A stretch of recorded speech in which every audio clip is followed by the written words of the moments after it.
Nawabpet police స్టేషన్లో ఇటీవల మృతి చెందిన సుల్తాన్ హత్య కేసులో ముద్దాయిలను అరెస్ట్ చేసినట్లు నగర డీఎస్పీ సింధుప్రియ విలేకరుల సమావేశంలో తెలిపారు. ఈ సందర్భంగా డీఎస్పీ మాట్లాడుతూ నెల్లూరు పట్టణ జాకీర్ హుస్సేన్ నందు మృతుడు నివాసం ఉన్నారని, మృతుడు ఇంతకు ముందు పలు క్రిమినల్ కేసుల్లో ముద్దాయిగా ఉండి జైలు జీవితం గడిపి వచ్చి జాకీర్ హుస్సేన్ నగర్ లో ఉంటున్న తెలిసిన వారిని బెదిరించి మద్యం తాగుటకు డబ్బులు అడుగుచున్నట్లు, అదే క్రమంలో ముద్దాయిలను కూడా పలుమార్లు బెదిరించి డబ్బులు తీసుకున్నట్లు 16/4/25 మధ్యాహ్నం 1వ ముద్దాయిని మృతుడు డబ్బులు ఇవ్వమని అడగ్గా ముద్దాయి లేవని చెప్పినందున మృతుడు నాకు డబ్బులు ఇవ్వకుండా నీవు ఏ రకంగా బతుకుతావో చూస్తానని బెదిరించినట్లు, దానికి భయపడిన 1వ ముద్దాయి అయిన షేక్ సలీం కలీం 2వ ముద్దాయితో చెప్పి అతని సహకారంతో మృతుడు తమను చంపుటకు వస్తే ఇద్దరూ కలిసి మృతుడిని హతమార్చాలని అనుకుని అదే రోజు రాత్రి సుమారు 8 గంటల సమయంలో ముద్దాయిలు పెన్నా నది ఒడ్డిన ఉండగా ఆ సమయంలో మృతుడు వారి వద్దకు వెళ్లి వారిని బెదిరించగా ముద్దాయిలిద్దరూ కలిసి తమ పథకంలో భాగంగా మృతుడిని కర్రలతో తలపై కొట్టి చంపి పారిపోయినట్లు నేరంను అంగీకరించారు. అంతటా ముద్దాయిలను అరెస్ట్ చేసి హత్య చేయుటకు ఉపయోగించిన కర్ర స్వాధీనపరుచుకుని ముద్దాయిలను రిమాండ్కు తరలించడమైనది.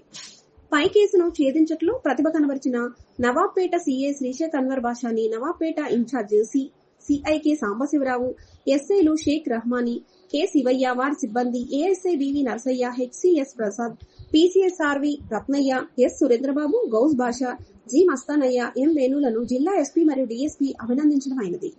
టీమ్స్ అనేవి కంప్లీట్గా తిరగడం జరుగుతున్నాయి. దాంట్లో భాగంగా ఈరోజు ఉదయం 9:30-10 గంటలు ఆ టైంలో జగనన్న కాలనీలో మనకి ఇన్ఫర్మేషన్ వచ్చింది. వాళ్ళు అక్కడికి వచ్చారు ముద్దాయిలు అనే ఇన్ఫర్మేషన్. సో ఆ ఇన్ఫర్మేషన్ బేసిస్ మీద టీమ్స్ అనేవి అక్కడికి వెళ్ళి వాళ్ళని ఆధీనంలోకి తీసుకోవడం జరిగింది.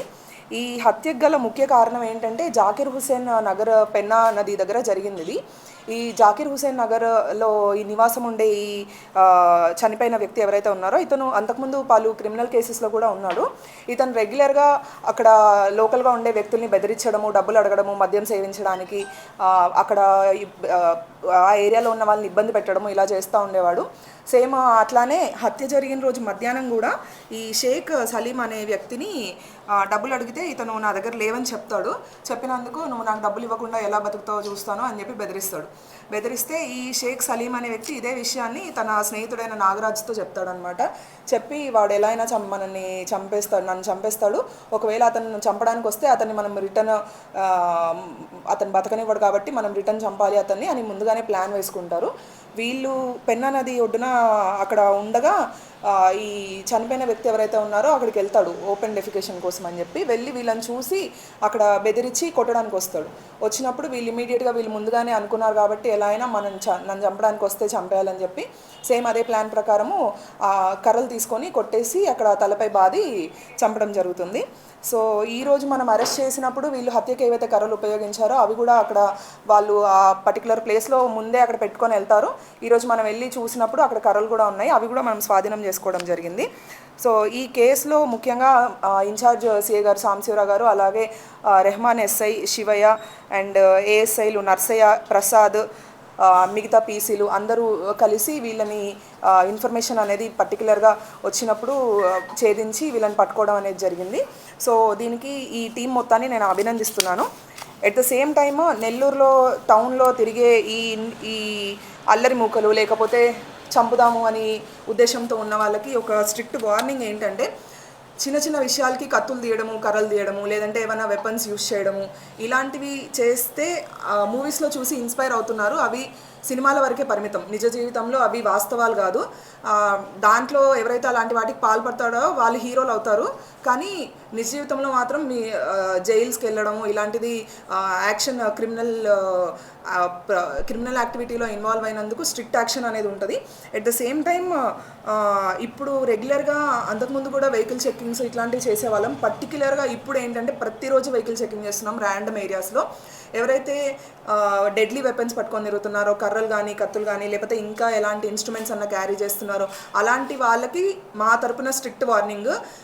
మాకు దొరికితే మాత్రం మీ లైఫ్ స్పాయిల్, ఈ మాట గుర్తుంచుకోండి. మాకు దొరికితే మాత్రం ఖచ్చితంగా వదిలిపెట్టేది లేదు. రీసెంట్ కూడా ఎవరి దగ్గర అయితే వెపన్స్ దొరికాయో వాళ్ళపైన ఆర్మ్స్ యాక్ట్ విధించడం జరిగింది, రిమాండ్ కూడా ఇచ్చారు. ఎట్ ద సేమ్ టైమ్ ఈ కొద్ది రోజుల్లో చాలామంది పైన పీడీ యాక్ట్ కూడా పెట్టాము. ఇప్పుడు కూడా ఇంకా రెడీగా ఉన్నాయి ప్రపోజల్స్ పీడీ యాక్ట్ పెట్టి వాళ్ళని జైలుకి రిమాండ్కి పంపించడానికి. ఎవరెవరైతే రౌడీ షీటర్స్ ఉన్నారో వాళ్ళ వెనకాల తిరిగి అల్లరి మూకలు ఎవరైతే ఉన్నారో వీళ్ళందరూ గుర్తుంచుకోవాల్సిన విషయాలు. అన్నెసరీగా మీ లైఫ్ స్పాయిల్ చేసుకోవద్దు. మా టీమ్స్ కూడా మఫ్టీలో తిరుగుతున్నాయి ఐడెంటిఫై చేయడానికి. ప్రతి ఏరియాలో ఉన్న ఈ ట్రబుల్ మాంగర్స్ ఎవరైతే ఉన్నారో వాళ్ళని ఐడెంటిఫై చేసి స్టేషన్స్కి తీసుకొచ్చి కౌన్సిలింగ్ చేపించి అట్లానే ఆర్డీఓ గారి ముందు బైండ్ ఓవర్ కూడా చేపిస్తున్నాము. ఒకసారి బైండ్ ఓవర్ అయిన తర్వాత మీరు ఏదన్నా చిన్న క్రైమ్లో ఇన్వాల్వ్ అయినా, అది ఎంత సింపుల్ క్రైమ్ అయినా కూడా హీనియస్ పనిష్మెంట్ అనేది ఉంటుంది. ఈ విషయాన్ని గుర్తుంచుకోవాలి. ఇంకోటి, పేరెంట్స్ది చాలా ఇంపార్టెంట్ పాత్ర. పిల్లలు ఏం చేస్తున్నారు, వాళ్ళు ఎక్కడికి వెళ్తున్నారు, వాళ్ళ బిహేవియర్ ఏంటి అనేది, ఒకవేళ మీకు కనుక వాళ్ళ ప్రవర్తనలో డిఫరెన్స్ అనిపించినా, లేకపోతే వాళ్ళు అల్లర్చిల్లలుగా తిరుగుతున్నారు, మాట వినట్లేదు అనే ఇన్ఫర్మేషన్ ఉన్నా మాకు ఇమ్మీడియట్గా ఇన్ఫర్మేషన్ ఇవ్వండి. మేము వాళ్ళకి మా స్టైల్లో కౌన్సిలింగ్ ఇస్తాము. ఇచ్చి వాళ్ళని బైండ్ ఓవర్ చేయడము, లీగల్గా వాళ్ళని కట్టుదిట్టం చేయడం జరుగుతుంది. ఎట్ ద సేమ్ టైం ఈ లేట్ నైట్స్ అనవసరంగా తిరిగే వాళ్ళ మీద స్ట్రిక్ట్ యాక్షన్ అనేది ఉంటుంది. ఆఫ్టర్ 11 ఎవరికైనా ఏం పని ఉంటుంది? ఆఫ్టర్ 11 బయట తిరగాల్సిన అవసరం ఏముంది? అందరికీ ఏదన్నా ఇంపార్టెంట్ పని, మెడికల్ ఎమర్జెన్సీ, లేకపోతే ప్రాపర్ ప్రూఫ్స్తో బయటికి రావాలి. ప్రాపర్ ప్రూఫ్స్ లేకుండా బయటికి వచ్చిన వాళ్ళు కనబడితే మాత్రం అస్సలు ఊరుకునేది లేదు. స్టేషన్స్కి పట్టుకెళ్ళి వాళ్ళ మీద ఇమ్మీడియట్గా లీగల్ యాక్షన్, చాలా స్ట్రిక్ట్ లీగల్ యాక్షన్ ఉంటుంది ప్రూఫ్ చూపించకుండా తిరిగితే మాత్రం.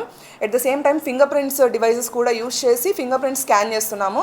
ఎవరైనా అంతకుముందు ఏదన్నా కేసెస్లో ఇన్వాల్వ్ అయినగా వాళ్ళు కానీ డిటెక్ట్ అయితే రోడ్డు మీద తిరుగుతున్నట్టు నైట్ టైము, వాళ్ళ మీద స్ట్రిక్ట్ యాక్షన్ ఉంటుంది. At the same time drones use చేసి కూడా సర్వేలెన్స్ చేస్తున్నాము ఇంటీరియర్ ఏరియాస్లో. అట్లాంటి దాని దగ్గర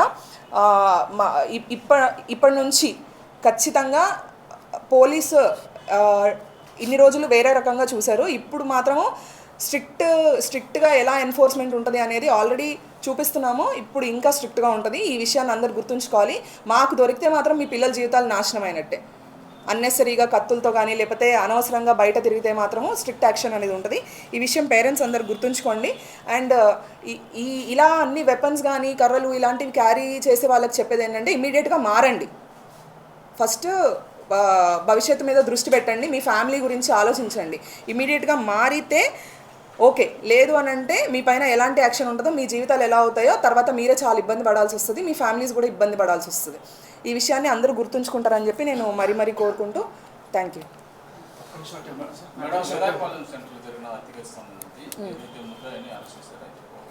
అయితే వాళ్ళ కుటుంబ సభ్యులు కూడా ఇప్పుడు కూడా భయపడుతున్నారు సార్. నిన్న అజీజ్ గారిని కూడా వచ్చారు. అంటే వాళ్ళు ఏంటంటే చంపిన వాళ్ళు ఏదైతే బాగున్నారో, చంపించుకోబడ్డ వాళ్ళు కూడా వాళ్ళు ఇప్పుడు ఇంకా మా కుటుంబానికి ఇంకా ప్రాణహాని అని చెప్పి కూడా వాళ్ళు చాలా రీసెంట్గా చాలా మంది కలవరు. నేను కూడా మాట్లాడానండి. నేను అష్యూరెన్స్ ఇచ్చాను వాళ్ళకి ఎట్లాంటి ప్రాబ్లం ఉన్నా కూడా ఇమీడియట్గా అప్రోచ్ అవ్వమని చెప్పడం జరిగింది. అది ముద్దాయిని కూడా పంపించడం జరిగింది రిమాండ్కి. దాంట్లో ప్రాపర్గా ఇన్వెస్టిగేషన్ అనేది కంప్లీట్ చేసి ఖచ్చితంగా అతనికి శిక్ష పడేలాగా మేము చూస్తాం. పీడీ యాక్ట్ ఒకవేళ కండిషన్స్ అనేవి ఎవరి మీద అయితే, అంటే నెంబర్ ఆఫ్ కేసెస్ ఎన్ని ఉండాలి, రీసెంట్ పాస్ట్లో ఎన్ని ఉండాలి అనేది ఇతని మీదనే కాదు మిగతా అందరి మీద పెడుతున్నాం. ఎవరైతే పీడీ యాక్ట్ కిందకి వస్తారో, ఎలిజిబుల్ ఉంటారో వాళ్ళ మీద పీడీ యాక్ట్ పెట్టి ఖచ్చితంగా లోపలికి పంపిస్తాం. ఇంకోటి బ్రాందీ షాపులు బార్లు అయితే తాగటం ఓకే మేడం. బ్రాందీ షాపుల దగ్గర షాపుల దగ్గరే వాళ్ళు బార్ లాగా ఓపెన్ చేసేసి రోడ్ల మీద తాగుతున్నారు. ఎవరైనా అటు పోయినప్పుడు వాళ్ళ మీద దాడులు చేస్తున్నారు. చాలా రీసెంట్ కూడా మీ దృష్టికి కూడా రాలేదు. చాలా బ్రాందీ షాపుల దగ్గర పబ్లిక్ రోడ్ల మీద దాని మీద మేము ఎన్ఫోర్స్మెంట్ చేస్తున్నంత వరకు ప్రాపర్గా టైమింగ్ అయితే మూపిస్తున్నామండి షాప్స్. ఒకవేళ అట్లాంటి ఇన్సిడెంట్స్ ఏదైనా ఉంటే ఇమ్మీడియట్గా మీడియా వారి సహకారం కూడా మాకు అవసరము. ఏదన్నా ఇన్ఫర్మేషన్ ఉండి పర్టికులర్ వైన్ షాప్ కానీ ఏదన్నా అంటే అగెయిన్స్ట్ నార్మ్స్ పనిచేస్తున్నాయి, వర్క్ చేస్తున్నాయి అని అంటే ఇన్ఫర్మేషన్ ఇస్తే ఖచ్చితంగా మేము వాటి మీద స్ట్రిక్ట్ యాక్షన్ తీసుకుంటాం.